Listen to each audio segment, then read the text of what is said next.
Fala galera, eu sou Pedro Rodrigues e sejam bem-vindos a mais um Manual do Brasil Dá o Papo. Se tem uma coisa que é unanimidade entre todos os brasileiros é a nossa indignação contra a alta carga tributária. Segundo estudos do Instituto Brasileiro de Planejamento e Tributação, nós trabalhamos 5 meses do ano somente para pagar impostos. Portanto, se existe alguma reforma, dentre as tantas que a gente precisa, muito aguardada, é a reforma tributária. Nessa semana, o ministro da Economia, Paulo Guedes, foi pessoalmente ao Congresso Nacional entregar a proposta elaborada pelo governo federal nas mãos do presidente da Câmara e do Senado. Mas o que isso significa? Será que a gente já pode comemorar? Os nossos impostos vão reduzir? Antes da gente falar sobre isso, não deixa de se inscrever no canal apertando esse botão vermelho aqui embaixo. Não esquece de apertar o sininho, deixar o seu like, o seu comentário e compartilhar o nosso vídeo.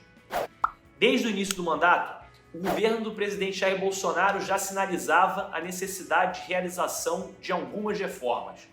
Dentre elas, a da Previdência, que foi aprovada, a administrativa e a reforma tributária.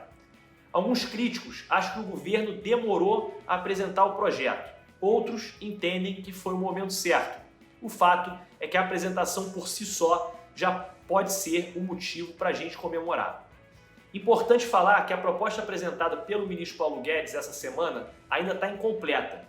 O ministro apresentou somente uma primeira fase, prevendo a unificação dos tributos PIS e COFINS para um imposto único, chamado Contribuição sobre Bens e Serviços, ou CBS.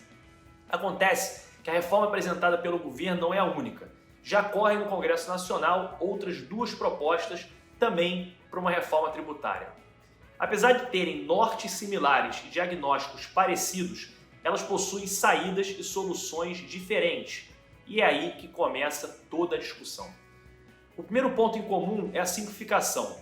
Segundo a pesquisa do Instituto Brasileiro de Planejamento e Tributação, o Brasil possui o sistema tributário mais complexo e caro do mundo. São impostos sobre impostos e o simples preenchimento de uma nota fiscal fica tão difícil quanto a engenharia de um foguete. Sem falar nas obrigações acessórias que exigem equipes e setores inteiros dentro de uma empresa para conseguirem que esses compromissos sejam cumpridos. O resultado disso é que muitas vezes as simples questões procedimentais passam a ser mais caras do que o próprio pagamento do tributo. Para a gente ter uma ideia, toda essa burocracia consome 150 milhões de reais por ano das empresas.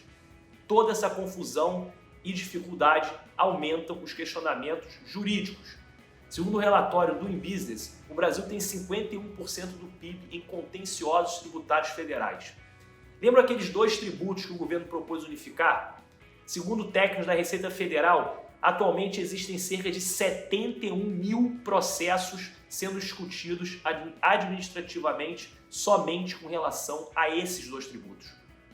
O segundo ponto em comum é a necessidade de se reduzir a carga tributária. Isso significa dizer que a reforma precisa reequilibrar as incidências tributárias em todos os setores de forma mais justa e eficiente.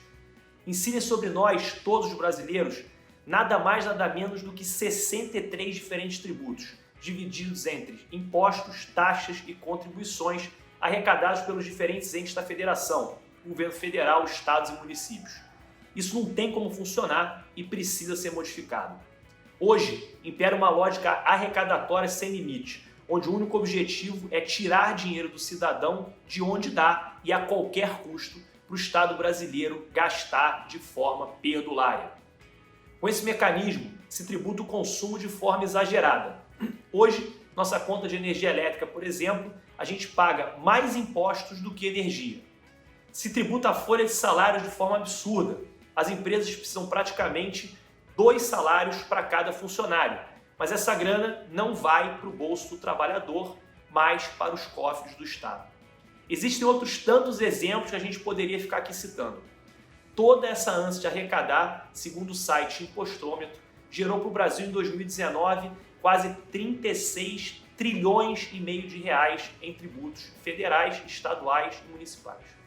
Mas Pedro, se o problema está bem definido e todos na mesma direção, qual a grande dificuldade? O problema todo está no como fazer e de onde tirar o dinheiro. Toda essa matemática não é uma tarefa fácil e muito menos um consenso. Para vocês terem uma ideia de uma das discussões, a proposta do ministro eleva para o setor de serviços de 3,65% a alíquota de PIS e COFINS para 12% no novo CBS. Os problemas não param por aí. Paulo Guedes, visando desonerar a folha de salários, prevê a criação de uma nova CPMF sobre transações digitais. Proposta essa que desagrada muito vários setores. Isso tudo que ninguém ainda começou a mexer no ICMS dos estados e no ISS dos municípios. A reforma está no forno, mas ainda vai ter muita discussão até a sua aprovação. Uma tarefa difícil que pode ficar para o próximo presidente da República ou para os próximos 4 anos de Bolsonaro. Independente de quando vai acontecer, a maior verdade de todas é que ninguém aguenta mais essa carga tributária com o nível de retorno que o Estado brasileiro entrega para toda a população. Portanto, nenhum político vai resistir a uma reforma que crie novos impostos, burocracias e onere ainda mais os nossos bolsos. Valeu e até o próximo vídeo.